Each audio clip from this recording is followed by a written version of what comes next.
नमस्कार, बहुत स्वागत आप सभी का। मैं हूं आपके साथ चेतन पाठक और आप देख रहे हैं एनएमएफ न्यूज का खास कार्यक्रम ग्लोबल चश्मा। मेरे साथ मौजूद हैं विदेश मामलों के जानकार, शिक्षाविद और लेखक निपुण जी। बात शिया मुल्क ईरान को लेकर। दरअसल ईरान ने एक बहुत बड़ा फैसला लिया है। अब यह फैसला क्यों लिया गया है, इसके बारे में हम बात करने के लिए आज आपसे जुड़े हैं। फैसला लिया गया है राजधानी बदलने का, यानी कि अभी जो ईरान की राजधानी है वो तेहरान, उसे बदलकर मकरान करने की बात जो है वो की जा रही है। मकरान के होने से भारत पर क्या असर पड़ेगा, भारत को क्या फायदा या फिर नुकसान होने वाला है, ये इस पर भी हम बात करने वाले हैं। और क्यों ऐसा हो रहा है इस पर भी अब हम बात करेंगे, इसे समझेंगे। निपुण जी हमें समझाएंगे। निपुण जी, क्या इसके पीछे एक बड़ी वजह निकलकर सामने आ रही है? देखिए, जैसा कि ईरान का कहना यह है कि हम जो हैं इसलिए अपनी जो कैपिटल है तेहरान से मकरान कर रहे हैं, वो ये कि तेहरान 200 साल से भी पुरानी सिटी हो चुकी है। और 200 साल पुरानी सिटी होने के कारण जो उसका इंफ्रास्ट्रक्चर है वो सब पुराना हो चुका है। हम या तो तेहरान में ही क्या करें, पूरा का पूरा आपका इंफ्रास्ट्रक्चर दोबारा से बनाएं। और दूसरा बड़ी बात क्या है कि तेहरान जो सिटी है, उनका कहना यह है कि वो जितनी उसकी आबादी होनी चाहिए उससे कहीं ज़्यादा वहाँ पर कैप की आबादी हो चुकी है। उस आबादी को अगर आप कहीं शिफ्ट करेंगे, कैपिटल उसके तैयार करेंगे, तो उसके लिए बड़ा आपको क्या फंड्स लगाने पड़ेंगे, बड़ी आपको संभावनाएं तलाशनी पड़ेंगी। एक तो ये उन्होंने तर्क दिया, उनका कहना ये है। लेकिन देखिए, जो विशेषज्ञ उनका कहना ये है कि ईरान जो है अपनी जो अर्थव्यवस्था है उसको कहीं ना कहीं देखें तो चाबार के आसपास डेवलप करने का प्रयास कर रहा है। और देखिए, तेहरान के बाद जो नई कैपिटल की घोषणा की है वो की है मकरान की। मकरान जो है अगर देखें तो मकरान 1000 किलोमीटर लंबा आपका क्या है, पूरा उसको उसका जो कोस्टल एरिया है, यानी करीब 1000 किलोमीटर लंबा आपको कोस्टल एरिया पड़ जाता है। उसका पूरा पूरा लाभ चाबार पोर्ट के साथ में, इसके अलावा अन्य और तरीके से वो क्या करना चाहता है, वहाँ पूरी अपनी इंडस्ट्री को क्या करना चाहता है, डेवलप करना चाहता है। था क्या कि 2023 में, यानी कि आज से 1 साल पहले हम बात करें तो ये ईरान ने घोषणा की थी कि हम मकरान और चाबार के आसपास अपनी पूरी इंडस्ट्री को क्या करेंगे, डेवलप करेंगे, यानी कि इसको पूरे एक इंडस्ट्रियल हब बनाया जाएगा। तो एक तो इस संदर्भ में इसको देखा जा रहा है। दूसरा क्या है कि आज से कई साल पहले, हम 2013 की बात करें तो एक करार हुए थे, एक समझौते हुए थे, डील हुई थी, जिसको कहा जाता है अशगाबाद करार। उस अशगाबाद करार में क्या था कि एक कॉरिडोर बनाया जाएगा जो भारत से शुरू होगा और ईरान से होते हुए वो यूरोप, और यूरोप से फिर वो रशिया से हो जाएगा आपको यूरोप की ओर। था क्या कि जब आईमैक की घोषणा हुई और आईमैक की घोषणा के बाद, यानी कि India middle east economical corridor की जब घोषणा हुई, उस घोषणा के बाद कहीं ना कहीं ईरान अपने आप को अलग थलग महसूस करने लगा था। क्योंकि सीधा जो आईमैक है इंडिया से सीधा ओमान, और ओमान जैसे जाते हैं तो आपका ईरान का कोई भी यूटिलाइजेशन नहीं रह जाता। और आईमैक बनते ही पूरा वेस्ट एशिया भारत से लिंक हो जाएगा और वेस्ट एशिया के थ्रू आप यूरोप तक पहुंच जाएंगे। यानी कि ईरान की जो एक स्ट्रेटजिकल लोकेशन है, इकोनॉमिकली जो उसको बेनिफिट मिलने चाहिए थे, वो एक पुराने जमाने की बात हो जाएगी। लेकिन जैसे ही वो तहरान से अपनी कैपिटल मकरान शिफ्ट करता है, तो इससे वो एक मैसेज देना चाहता है भारत को भी और यूरोप को भी कि आपको एक अच्छा खासा इन्वायरमेंट मिलेगा जब मैं मकरान में कैपिटल बना रहा हूँ, तो आपको ट्रेड करने में क्या हो, आसानी हो। इस बात को लेकर जो मकरान का निर्णय लिया गया है ईरान के द्वारा, मुझे लगता है इसको लेकर रशिया भी खुश होगा। क्योंकि जो नॉर्थ साउथ कॉरिडोर की जो बात है, जो ईरान से होते हुए रशिया जाएगा, रशिया से यूरोप जाएगा, तो इसमें रशिया का भी एक इम्पोर्टेंस हो जाएगा इंटरनेशनल ट्रेड के अंदर, इंटरनेशनल ट्रेड रूट के अंदर।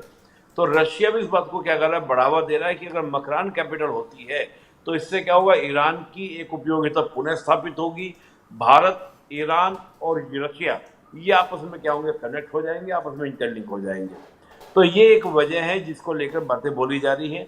तो हम देखें तो भारत के हिसाब से हम देखें तो ईरान कहीं ना कहीं भारत की इंपोर्टेंस को ध्यान में रखते हुए ही मकरान को हम कह सकते हैं ये कैपिटल के रूप में डेवलप कर रहा है।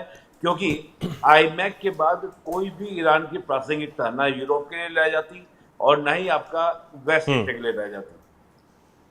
अब ये इतना बड़ा जो फैसला यहां पर लेने की बात हो रही है, क्योंकि अभी इस वक्त ईरान जो है वो कहीं ना कहीं इजराइल से भी उलझा हुआ है और उस कन्फ्लिक्ट में भी पड़ा हुआ है। उस बीच ये फैसला लेना कितना सही साबित होगा ईरान के लिए? हाँ, देखिए, इसराइल का जो कॉन्फ्लिक्ट है वो एक लंबा कॉन्फ्लिक्ट है, पहले से चलता आ रहा है। ईरान के साथ में पहले से आपका कॉन्फ्लिक्ट है। और देखिए क्या होता है कि इस तरह के कॉन्फ्लिक्ट में किसी भी कंट्री को अपना एक रिविलेंस दिखाना होता है।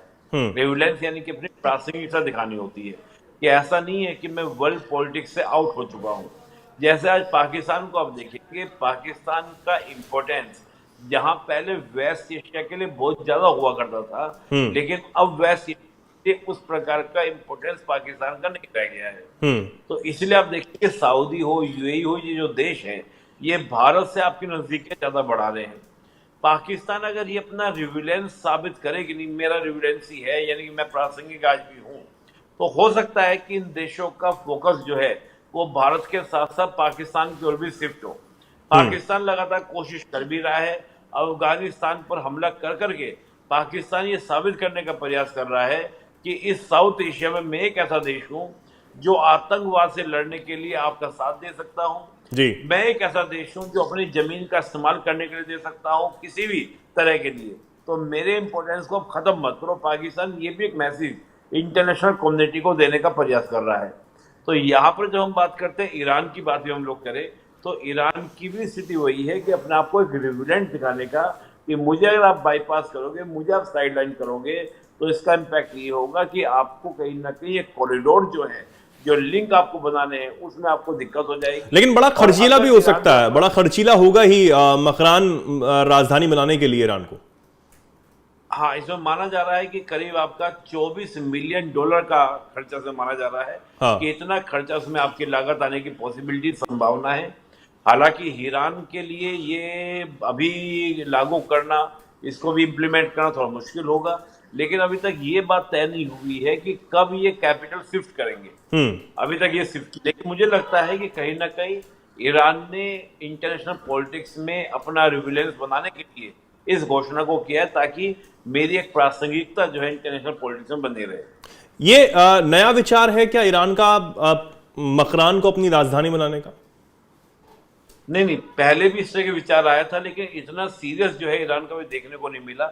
ये बातें हुई थी कि तेहरान काफी पुराना हो चुका है, 200 साल पुराना हो चुका है। ये तो आज भी इन्होंने, ईरान अब भी कह रहा है कि भाई पुराना सिटी हो चुकी है, उस पर एक बर्डन हो चुका है, बोझ हो चुका है, इतना सिटी संभाल नहीं सकती, इतनी उस पर जनसंख्या आ चुकी है, तो हमको एक नई कैपिटल चाहिए। ये बात पहले भी उन्होंने बोली, लेकिन अब ये है कि ज़्यादा संजीदा इस मैटर को लेकर दिख रहा है कि हो सकता है कि जल्दी इस पर काम करना भी कुछ शुरू करें, ताकि उसका जो प्रासंगिकता वो बनी रहे।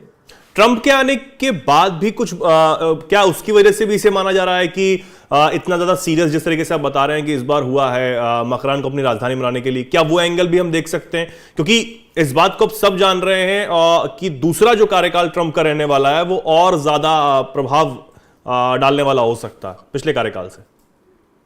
नहीं, देखिए, ट्रंप का तो इम्पैक्ट ईरान के ऊपर बिल्कुल निश्चित रूप से पड़ता है, क्योंकि ईरान जो है उसको लेकर बड़ा सेंसिटिव रहता भी है, और ट्रंप जो है अत्यधिक प्रेशर भी ईरान के ऊपर बना सकते हैं।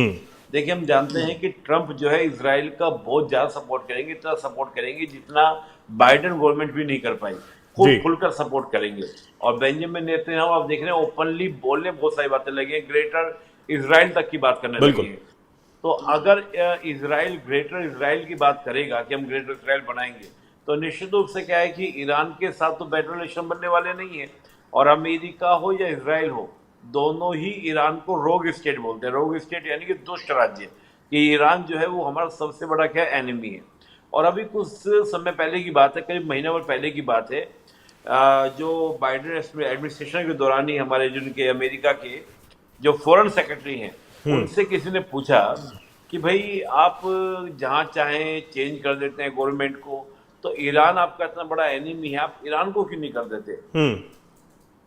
आप क्यों फालतू में ईरान साहब वॉर की बात करते हैं? वहां पे अपना गवर्नमेंट चेंज करवा दीजिए, कूप करवा दीजिए, ईरान बच जाएगा। जैसे भाई बांग्लादेश में हुआ, आपने, ठीक है बांग्लादेश गलत हुआ, सही हुआ, एक अलग विषय है, लेकिन आपने पैसा तो वहां पे खर्च नहीं हुआ ना कि आपका वहां पे मारकाट मची हो, आपका हानियां हुई, लॉस हुई हो, जैसा आपका सीरिया में हुआ, तो आप ईरान में कर दीजिए। तो उनका कहना ये था कि ईरान में हमने कोशिशें तो की हैं, ईरान में ने कोशिश तो की है, लेकिन ईरान एक बड़ा शहर है, बड़े मतलब बड़ा देश है, वहां पर करना बड़ा थोड़ा सा मुश्किल है, थोड़ा सा कॉन्फ्लिक्ट बढ़ जाते हैं, थोड़ा सा कई बार देखिए क्या होता है जब इस प्रकार के स्टेप लिए जाते हैं तो कई बार वो उनका कहना ये था कि वो उल्टे भी पड़ जाते हैं। ठीक है, हमने सोच के जो किया हो सकता है कुछ और हो जाए, जो हमने कल्पना ना करी, जो हमने सोचा ना हो। भाई आज आप देखें जो बांग्लादेश की स्थिति है, बांग्लादेश में उनकी सोच ये रही होगी अमेरिका की, बाइडेन गवर्नमेंट की, कि वहां पर हम जमात और बीएनपी दोनों को मिला के और यूनुस को उनका क्या बना देंगे, हेड बना देंगे, वो मिलकर बांग्लादेश चलाएंगे, शेख हसीना को बाहर कर देंगे। लेकिन अभी जो हालात वहां के बदल रहे हैं, हो सकता है आउट ऑफ कंट्रोल अमेरिका के हाथ से भी हो जाए। तो सीरिया के हालात हम बोल सकते हैं, अफगानिस्तान में जिस प्रकार का अमेरिका ने कंट्रोल करने का प्रयास किया लेकिन अमेरिका नहीं कर पाया। तो कई बार बड़े देशों के लिए इस प्रकार की चैलेंज सामने आ जाते हैं। भारत को कहीं ना कहीं ये कहा जा रहा है कि भारत को इससे फायदा हो सकता है, तो क्या भारत भी ये चाह ही रहा है कि ऐसा हो जाए जल्द से जल्द? नहीं, देखिए भारत को बेनिफिट ये होगा कि अगर भारत, देखिए मैंने जैसे कहा कि कहीं ना कहीं भारत भी आपका क्या होगा, सेंटर में है, क्योंकि जिस प्रकार आईमैक की घोषणा हुई तो आईमैक की घोषणा कहीं ना कहीं ईरान को साइडलाइन करती है। तो ईरान अगर आपका क्या होगा, इंपोर्टेंस बढ़ेगा, तो कहीं ना कहीं भारत, ईरान और रशिया के रिलेशंस क्या होंगे, बेटर होंगे।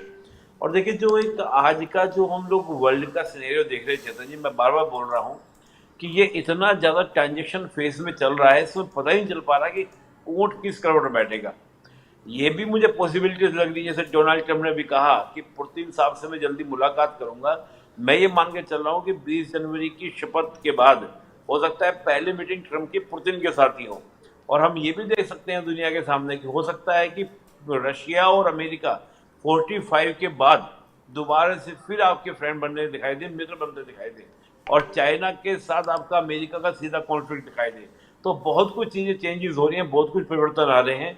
तो उन परिवर्तनों के संदर्भ में नजर बनाने की बात है कि स्थिति क्या बनती है। लेकिन निश्चित रूप से भारत को लाभ होगा, पाकिस्तान को कंट्रोल करने में हमको मदद मिलेगी। अगर इस प्रकार का चाबार पोर्ट ऑलरेडी हमारे पास में है, मकरान में अगर आपको वहाँ पे इंडस्ट्रियल हब बनाया जाएगा तो भारत की कंपनियों को काफी मौका मिलेगा। तो हर तरीके से भारत को लाभ होगा, भारत के लिए नया ट्रेड रूट तैयार होगा आईएमएफ के साथ साथ। बिल्कुल। अब देखने वाली बात होगी कि कब तक ईरान इस पर अमल लाता है और कब तक जो अपनी राजधानी है वो शिफ्ट करके तेहरान से मकरान करता है, क्योंकि अब वो ज्यादा इस पर जोर दे रहा है कि वो जल्द से जल्द इस काम को करे। फिलहाल के लिए बहुत बहुत धन्यवाद निपुण जी, आपका हमारे जुड़ने के लिए, और हमारे दर्शकों का बहुत बहुत धन्यवाद। दर्शक हमारे इस पर क्या कुछ कहना चाहेंगे कमेंट सेक्शन में आप जरूर अपनी बात रखें, और ऐसे ही जुड़े रहें, देखते रहें एनएमएफ न्यूज।